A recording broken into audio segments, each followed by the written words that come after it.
ଯେତେବେଳେ କୌଣସି କାର୍ଯ୍ୟ ବା କ୍ରିୟା ଆମେ କରୁ ତାହା ଯେତେବେଳେ ସମୟ ସହ ସମ୍ପର୍କିତ ହୋଇଥାଏ ସେତେବେଳେ ତାହାକୁ ଆମେ ଟେନ୍ସ ବା କାଳ ବୋଲି କହିଥାଉ। ଇଂଲିଶରେ କଥା କହିବାକୁ ହେଲେ ଆମକୁ ଏହାର ଟେନ୍ସ ବିଷୟରେ ଜାଣିବାକୁ ଦରକାର। ଟେନ୍ସ ଜେନେରାଲି ଆମର ତିନି ପ୍ରକାର ଯାହାକି ହେଉଛି present tense, past tense and future time. Present tense माने जो जिनस आमर वर्तमान घटुची ताहा होची प्रेजेंट टेन्स। पास्ट टेन्स माने जो काल बा जो समय आमर पूर्वर घटी जाइछि ताहा होची पास्ट टेन्स।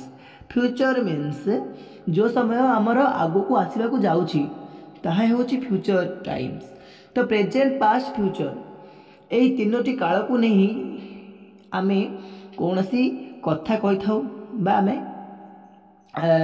ताहाकू आमे आम डेली स्पोकन लैंग्वेज रे व्यवहार करि थाउ। तो प्रत्येक टेन्स रो चारटा लेखा रूप रही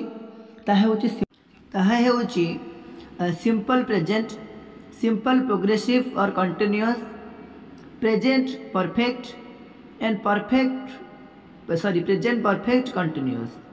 तो आमे जानिबा जे केउ वाक्यटी आमर सिंपल प्रेजेंट हम बा सिंपल प्रोग्रेसिव हम बा प्रेजेंट परफेक्ट हम कि प्रेजेंट परफेक्ट कंटिन्यूअस हम।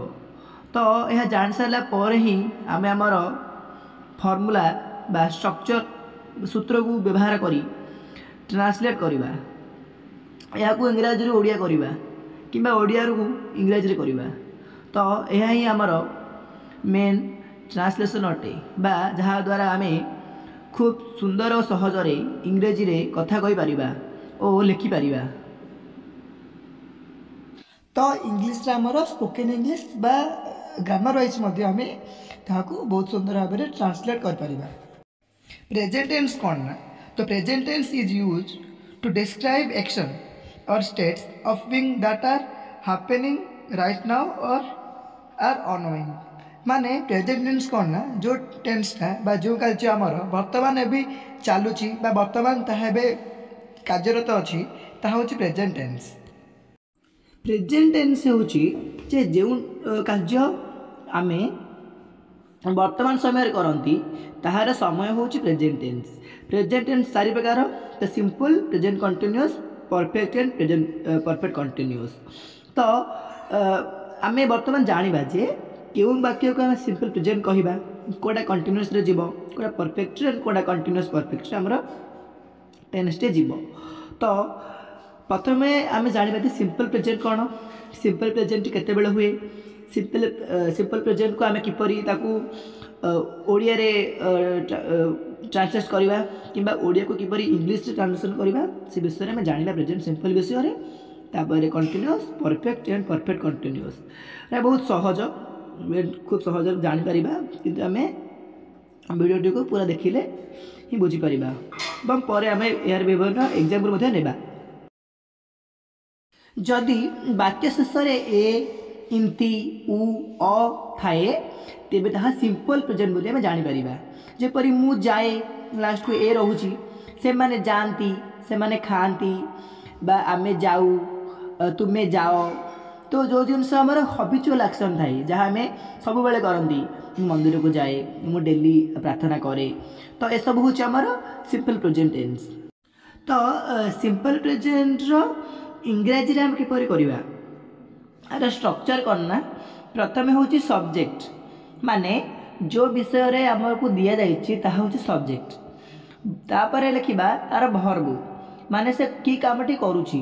तृतीय रे तार बाकी जिनस लिखिबा, जेपरि मु कहिबी मु भात खाए, एठारे मु माने मो विषय कह जाउछि, तो मु होची सब्जेक्ट। तापरे सब्जेक्ट पर आमर आसीबा वर्ब, तो खाइबा, खाइबाटा होची आमर काम, तो प्रथमे लिखिबा सब्जेक्ट, तापर लिखिबा वर्ब, तापर लिखिया कर्म। तो यार इंग्राजी ट्रांसलेशन हबो आई ईट राइस। प्रथमे आई लिखा गला सब्जेक्ट, तापर ईट वर्ब, राइस ता होची हमर ऑब्जेक्ट बा कर्म। से भात खाए माने ही ईट्स राइस हबनी, ही ईट्स राइस रहो, कहीं भर्ब रे एस लगिला से विषय जानिबा पई आमको यार कॉन्सेप्ट बुझिबा को हेबो। जदि सब्जेक्ट रे मु आमे तू तुमे से माने एतिकी थाए सब्जेक्ट रे तेबे यार भर्ब रे एस किंबा ईएस लागिबो नाही। जेपरि मु कहबी मु खाए तो मु ए पांचटा भितर अछि तो मु खाए आई इट, बट से खाए से चाहे पांचटा भितर नाही तो आमर कहबी ही इट्स कहबी। ता माने जो जो सब्जेक्ट रे मु आमे तू तुमे से माने रहिबो आमे एस किंबा ईएस व्यवहार करिबा नाही, किंतु बाकी रे व्यवहार करिबा। मु लेखे आई राइट, हरि लेखे हरि राइट्स, से माने लेखंती सॉरी से माने आसंती दे कम, रश्मि आसे रश्मि कम्स, कारण मु ओ से माने ए दुईटी से पांचटा भितर अच्छी तो सेठी एस किंबा एस लागिला नाही, किंतु हरि रश्मि एमाने सब थर्ड पर्सन तो एठी एस किंबा एस लागिला। वर्तमान नाही रे करिबा राजू जाए नाही, राजू डज नॉट गो, मु जाए नाही I do not go, Sita नाच नाही सीता डज नॉट डांस, तुमे नाच नाही यू डू नॉट डांस। माने मु तुमे ए दुईटी से पांचटारे जाउची तो सेठी आमर एस किंबा एस लागला नाही, किंतु राजू सीता एवं थर्ड पर्सन तो एस एस लागिला। तो नाही आसले आमे डू वर्ब यूज करिबा, जो गो डांस एसब रे जो एस लागितिला सेटा डू लागि जिवो। सेही परि आमे कहिबा मु हसे नाही तो I do not smile, and से हसे नहीं ना ही डज नॉट स्माइल। तो आमे कौन मन रखिबा ना मु आमे तू तुमे से माने एतिकी रे एस किंबा एस व्यवहार हबो नाही, एवं बाकी समस्त वर्ड रे आमे एस किंबा एस लगेबा, किंतु ए पांचटी सब्जेक्ट लगाइबा नाही। अब वर्तमान इंटरोगेटिव बा प्रश्नसूचक देखिबा। मु नाचे कि डू आई डांस, राधा नाचे कि डज राधा डांस, तुमे लेख ना कि do not you right, Radha लेखे ना कि डज नॉट राधा डांस।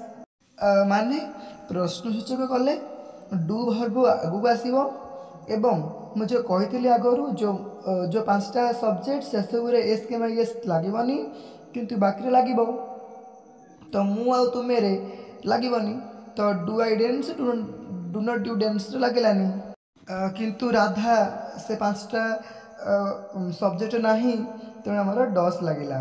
सेपरी मु कहबी मु शुए कि तो डू आई स्लीप, तो से शुए कि डज ही स्लीप्स, स्लीप माने डू डज रो डिफरेंस रहिबो। जदि वाक्य शेष आमर उची उचु उच्छन्ति रहे तेबे ताहा प्रेजेंट कंटिन्यूअस बा प्रेजेंट प्रोग्रेसिव रूपे आमे जानिबा। जेपरि मु जाउछि आमे जाउछु ताके जाउछन्ति सेमाने आसुछन्ति तो उच्छन्ति उछु उछि आसुछि तो ताहा हमर प्रेजेंट कंटिन्यूअस। तो एहार भी आमे स्ट्रक्चर जानिबा से हिसाब रे ट्रांसलेशन करिबा।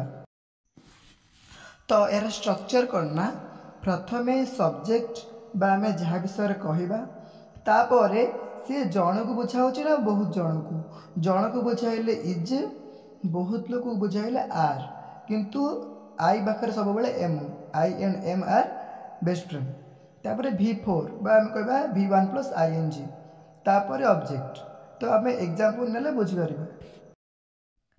मु खाउची आई एम इटिंग, प्रथमे आई सब्जेक्ट तापर इज एम आर तो मु पाखे सब एम लगिबो इटिंग। पिला माने खाउछन्ती तो पिला माने बहुत लोग बुझाऊँगी तो चिल्ड्रेन आर इटिंग, जड़े थिले इज लगी था तो बहुत अच्छा तो आर लगिला। राजू खाऊँगी राजू इज इटिंग, राजू जन गोटे लोक तो इज, तो लोक मैंने खाऊँगी पीपुल आर इटिंग, लोक मैंने बहुत लोक तो आर। तो जन को बुझाइले इज, एक रु अधिक बुझाइले आर आउ आई पाखे सब एम, जन को बुझाइले आम कहती सिंगुलार आउ एक रु अधिक बुझाइले आम कहती प्लूराल। एबे देखिबा नेगेटिव क्वेश्चन नहीं न थाए कि सोनू जाऊँगी उल्टा सोनू जाऊ ना तो Sonu is not going Sonu जड़े तो इज लगे मु लिखु ना तो मु लिखुची उल्टा मु लिखु ना आई एम नॉट राइटिंग तो आई पाखे एम फिक्स गाय माने खाऊ ना तो काउस आर नॉट इटिंग गाय माने जन को बुझाऊ ना तो आर लगे ना इज लगी था पिलाटी खेलु ना तो गोटे पिला तो the boy is not playing तो यह प्रश्न कले लोक मैंने कहते कि आर पीपुल सेइंग तो क्वेश्चन कले हेल्पिंग वर्ब आगू पलि आसो पिलाटी पढ़ुची कि इज द बॉय स्टडिंग से लिखु ना कि is she not writing is am are question कले आगू आसो इज हूँ सिंगल सिंगल वर्ड पाई एंड आमर आर हूँ सिंगल टू गोटे अधिक आमर जो बहुवचन पाई एंड एम हूँ इज एंड जो वर्ड आमर उच्चंती सब अच्छी सब हूँ आमर कंटिन्यूअस तो आज वीडियो रे आमे प्रेजेंट सिंपल विषय पूरा जानिले और प्रेजेंट कंटिन्यूअस विषय पूरा जानिले यार विभिन्न एग्जांपल नहीं मु नेक्स्ट वीडियो करी एवं तापर आमे present perfect and present perfect continuous विषय जानिबा thank you for watching it and let's wind up this session.